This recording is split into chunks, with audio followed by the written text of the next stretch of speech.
اکبر رضی اللہ تعالیٰ عنہ بھی بولی اور دونوں حضرات فوراً غار میں پہنچے۔ کون سی غار؟ غار ثور۔ سیدنا صدیق اکبر رضی اللہ تعالیٰ عنہ نے اپنا کپڑا مبارک کرتا تھا اس کو اتار کر اس کو پھاڑ کر سوراخوں کو شروع کیا کہ واقعات پر سامان کروانا۔ اب سیدنا صدیق اکبر نے اپنا انگوٹھا رکھ دیا ایک سوراخ میں، مگر اس خیال سے کہ سرکار کی علم میں خلل آئے گا، آپ نے حضور کو بلایا اور حضور کو لٹا دیا۔ آپ سرکار صلی اللہ علیہ وسلم آرام کرنے لگے تو جانتے ہیں آپ کہ پھر کیا ہوا؟ ایک سانپ تھا جو کئی سو سال سے حضور کے دیدار کا منتظر تھا، حضور کے دیدار کا منتظر تھا۔ کسی نبی نے اس سے بتایا تھا کہ تم فلاں غار میں چلے جاؤ، امام الانبیاء صلی اللہ تعالیٰ علیہ وسلم جب ہجرت کر کے مکہ سے مدینہ تشریف لے جائیں گے تب اسی غار میں رکیں گے۔ تو وہ سانپ انتظار کر رہا تھا۔ اب کافی عرصے سے منتظر اگر کوئی ہو اور اس کو دیدار نہ کرنے دیا جائے، اس کی کیا کیفیت ہو؟ تو اس کی کیفیت بے حال ہونے لگی۔ ہر سوراخ سے وہ باہر نکلنے کی کوشش کیا لیکن نہیں نکل پایا۔ تو ایک سوراخ میں اس نے نرم نرم محسوس کیا تو ڈسنے لگا، کافی پرانا سانپ تھا۔ تو اب جب ڈسنے لگا تو صدیق اکبر رضی اللہ تعالیٰ عنہ بھی حضور کے پکے عاشق تھے۔ صدیق اکبر اپنا پیر نہیں ہٹا رہے وہاں سے اور سانپ ڈس رہا ہے، اس لیے کہ تم پیر ہٹاؤ میں مصطفیٰ صلی اللہ علیہ وسلم کے چہرے کو دیکھوں۔ اب جب زیادہ تکلیف بڑھی تو آپ کی آنکھوں سے آنسو نکلے اور رخ مصطفیٰ صلی اللہ علیہ وسلم پر گرے۔ تو حضور نے آنکھ کھولی، فرمایا اے ابوبکر تمہیں کس چیز نے رلایا؟ کیا ہوا جو تم رو رہے ہو؟ تو آپ نے پیر نکالا اور عرض کرتے حضور میں نے اپنا پیر غار کے سوراخ سے اس لیے اب تک نہیں نکالا تھا کہ کہیں آپ کی نیند میں خلل نہ واقع ہو جائے، آپ کی نیند خراب نہ ہو یا رسول اللہ، اس لیے میں سانپ کا ڈنک برداشت، اس کا ڈسنا برداشت کرتا رہا۔ یا رسول اللہ سانپ نے مجھے ڈس لیا۔ اب سرکار دو عالم صلی اللہ علیہ وسلم نے اپنا لعاب دہن نکالا اور صدیق اکبر کے اس جگہ پر جہاں سانپ نے ڈسا تھا لگا دیا۔ تو صدیق اکبر فرماتے ہیں کہ فوراً زہر کا اثر ختم ہو گیا۔ اور آپ جو تجربے کار ہے، جو ایکسپرٹ ہے، وہ جانتے ہیں کہ سانپ جتنا پرانا ہوتا ہے اتنا زہریلا ہوتا جاتا ہے۔ وہ کئی سو سال سے انتظار کر رہا تھا، کتنا زہریلا وہ سانپ ہوتا۔ اس زہر کے اثر کو سرکار دو عالم صلی اللہ علیہ وسلم کے لعاب دہن نے ختم کر دیا۔ اور فرماتے ہیں کہ سانپ باہر نکلا، اس نے حضور کو دیکھا پھر اندر چلا گیا۔ تو حضور نے فرمایا اے ابوبکر یہ سانپ ایک عرصے سے میرے دیدار کے لیے یہاں پر موجود تھا اور تم اس کو دیدار کرنے نہیں دے رہے۔ وہ تکلیف دینے نہیں آیا تھا بلکہ مجھے دیکھنے آیا تھا، وہ تکلیف کی غرض سے نہیں آیا تھا۔ اس نے تکلیف تمہیں اس لیے پہنچائی تاکہ تم پیر ہٹاؤ اور مصطفیٰ کا دیدار کر لو صلی اللہ علیہ وسلم۔ اب شفا ہو گئی۔ 3 دن تک آپ دونوں حضرات یہیں پر رہے، حضور علیہ السلام اور سرکار سیدنا صدیق اکبر، دونوں حضرات وہاں پر رہے۔ حضرت عامر بن فہیرہ حضرت عائشہ کے بھائی کا غلام حضرت ابوبکر صدیق کی بکریاں چراتا ہوا وہاں آ جاتا اور صدیق اکبر دودھ دوہتے اور سرکار دو عالم صلی اللہ علیہ وسلم کی خدمت میں پیش کرتے۔ تو اس طریقے سے صدیق اکبر اور سرکار دو عالم صلی اللہ علیہ وسلم 3 دن تک وہاں رہے اس غار میں، اور آپ وہاں پر بکری کا دودھ نوش فرمایا کرتے تھے۔ ایک دن مکہ کے جو کفاران مکہ تھے انہوں نے اعلان کر دیا کہ جو بھی انہیں ڈھونڈ کر لائے گا انہیں انعام و اکرام سے نوازا جائے گا، انہیں انعام دیا جائے گا۔ انعام کیا تھا؟ سرخ اونٹ دیے جائیں گے، اور سرخ اونٹ یعنی جو لال اونٹ ہوتے ہیں وہ بڑے قیمتی تھے عرب والوں کے، تو انعام کی لالچ دی گئی، تو بہت سے لوگ آئے تلاش کرنے کے لیے سرکار کو۔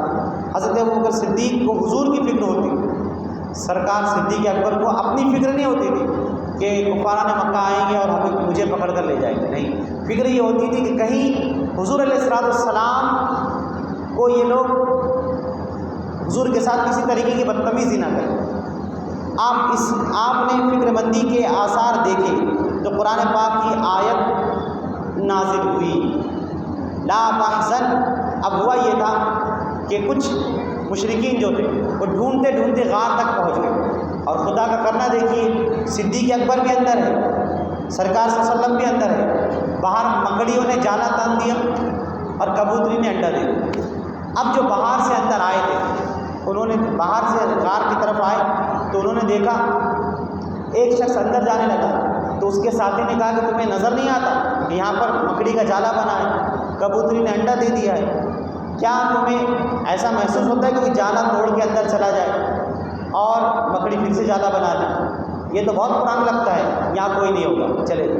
لیکن صدیق اکبر رضی اللہ تعالیٰ عنہ کو فکر لاحق ہوئی، تو ایک غم ہوا کہ کہیں حضور کو یہ لوگ تلاش نہ کریں، اور اتنے قریب پہنچ گئے تھے کہ اگر وہ نیچے دیکھتے تو سرکار صدیق اکبر اور سرکار دو عالم صلی اللہ علیہ وسلم کے پیر نظر آ جاتے، لیکن وہ نیچے انہوں نے نہیں دیکھا۔ تب قرآن پاک کی آیت کریمہ حضور نے تلاوت فرمائی، لا تحزن ان اللہ معنا۔ توکل دیکھیے اللہ کی ذات پر حضور کا۔ حضور فرماتے ہیں صدیق اکبر سے کہ تم غم نہ کرو، بے شک اللہ ہم دونوں کے ساتھ ہے، سبحان اللہ، ان اللہ معنا، اللہ ہمارے ساتھ ہے، غم نہ کرو، فکر نہ کرو۔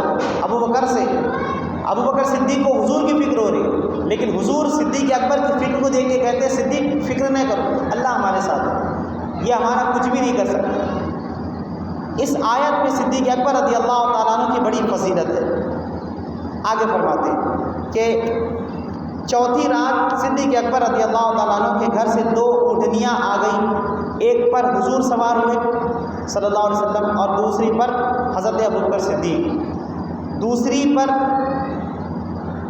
ایک پر صدیق اکبر اور سرکار صلی اللہ علیہ وسلم سوار ہوئے اور دوسرے پر عامر بن فہیرہ اور عبداللہ بن قریقط، یہ راستہ دکھانے پر ملازم تھے، سوار ہو کر یکم ربیع الاول بروز پیر مطابق 16 ستمبر 622 ہجری کو روانہ ہوئے، غار ثور سے روانہ ہوئے۔ اب کیا ہوگا سوال فرمائیں۔ کفار حضور علیہ السلام اور صدیق اکبر کی تلاش کرتے کرتے پھر رہے تھے، مقام رابغ کے قریب سراقہ نے آپ کو دیکھا، پہلوان تھا مکہ کا، بہت پہلوان تھا، اس نے دیکھ لیا، آپ کا پیچھا کیا، وہ سمجھتا تھا کہ میں ان دونوں کو تھوڑی دیر میں گرفتار کر لوں گا، کیونکہ موٹا تگڑا پہلوان تھا، اب وہ اپنی جسمانی طاقت پر اسے ناز تھا، تو اس نے سمجھا کہ میں دونوں کو پکڑ لوں۔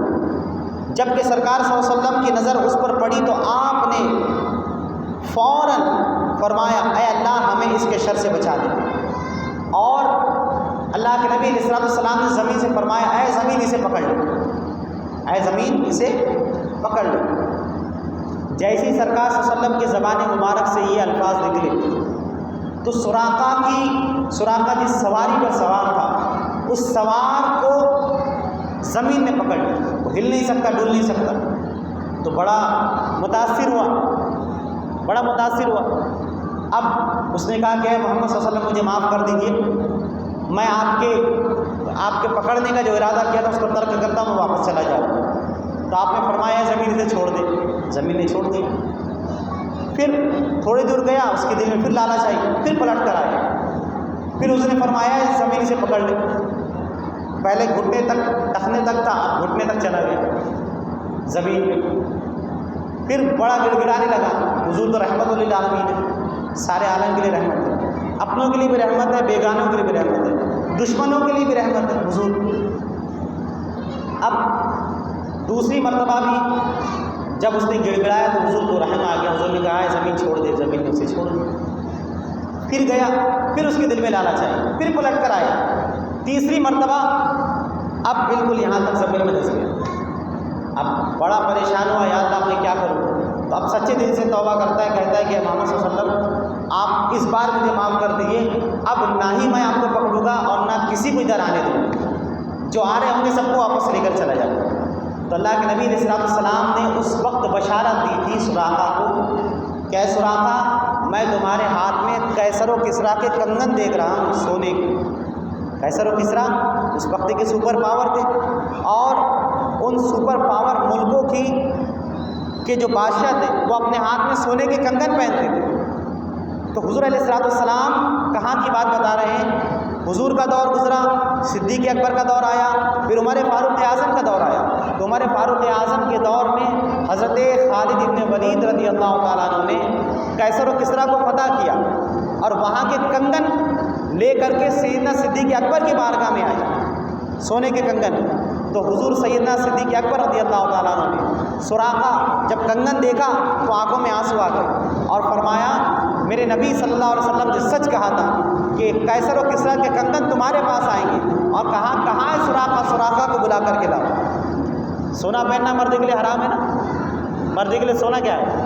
حرام ہے، لیکن مصطفیٰ جان رحمت علیہ السلام نے فرمایا تھا، سراقہ تمہارے ہاتھ میں سونے کا کنگن میں دیکھ رہا ہوں۔ تو سیدنا صدیق اکبر عمر فاروق اعظم رضی اللہ تعالیٰ عنہ نے روتے ہوئے حضرت سراقہ کو، اس وقت ایمان نہیں لائے تھے، لیکن بعد میں حضور کی نظر بصارت دیکھ رہی تھی کہ ایمان بھی لائیں گے، اور ایمان لانے کے ساتھ ساتھ وہ دور بھی پائیں گے کہ قیصر و کسریٰ فتح ہو جائے گا، اور قیصر و کسریٰ فتح ہوگا، اس کی کنگن سیدنا صدیق اکبر کے ہاتھ میں آئے، عمر فاروق اعظم کے ہاتھ میں آئے۔ تو سیدنا عمر فاروق اعظم رضی اللہ تعالیٰ عنہ نے وہ کنگن اپنے ہاتھوں سے حضرت سراقہ کے ہاتھ میں پہنائے، اور کہا ہے سراقہ نبی نے جو کہا تھا وہ سچ ہے، یہ دیکھو حضور نے سچ کہا تھا، آج تمہارے ہاتھ میں قیصر و کسریٰ کے کنگن آئے ہیں، قیصر و کسریٰ کے کنگن آج تمہارے ہاتھ میں۔ تو یہ سراقہ تھے جو پہلوان تھے بڑے۔ تو تیسری مرتبہ جب انہوں نے کہا تو حضور علیہ السلام نے ان کو معاف کیا، اور یہ فرمایا کہ تمہارے ہاتھ میں میں سونے کے کنگن دیکھ رہا ہوں۔ اس کے بعد وہ سراقہ وہاں سے واپس چلے گئے، پھر ان کے دل میں اللہ نے ایمان کی دولت ڈالی، پھر وہ مسلمان ہوئے، ایمان سے سرفراز ہوئے۔ اس کے بعد سرکار صلی اللہ علیہ وسلم وہاں سے نکلے۔ آگے انشاءاللہ پھر آگے کس طریقے سے آگے کے معاملات کل سماعت